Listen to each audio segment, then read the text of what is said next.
আসসালামু আলাইকুম। আপনারা দেখছেন মাই গার্ডেন চ্যানেল। তো আমার এই ড্রাগন গাছে ফুল চলে এসেছে, দেখতে পাচ্ছেন। ছোট্ট একটি চারা, গাছ বলা যাবে না, এটা একটি চারা। তো চারাটা ফুল চলে আসার কারণ হলো আমার সঠিক জাত, পরিচর্যা এবং গ্রোথ।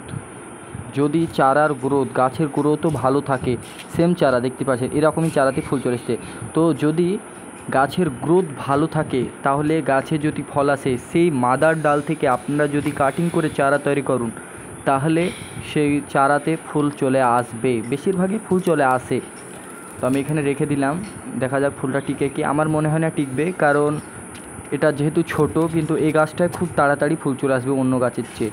আমার ছাদে আরও অন্যান্য ড্রাগন গাছ আছে, দেখতে পাচ্ছেন অনেকই ড্রাগন গাছ আছে। আমি আরও অনেক লাগাচ্ছি আস্তে আস্তে।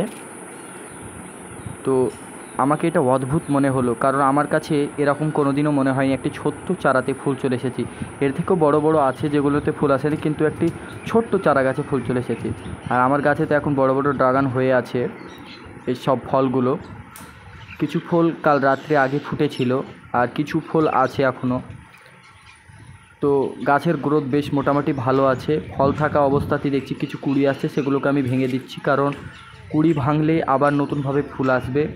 আর আপনাদেরকে আমি দেখাই যে আমি কোন কোন ডালগুলোকে কেটেছিলাম, সেই ডাল থেকে আমি চারা তৈরি করেছি। তো এই সব ডালগুলোকে আমি কেটে চারা তৈরি করেছি, দেখতে পাচ্ছেন সব পিওর মাদার ডাল। আমি বুড়ো বুড়ো ডালগুলোকে কেটেছি, তার জন্য গাছ আমার ছোট্ট চারাতেও ফুল চলে এসেছে। এরকম চারা সব, এই সব চারা সেম চারা, এগুলো কুশি এসেছে।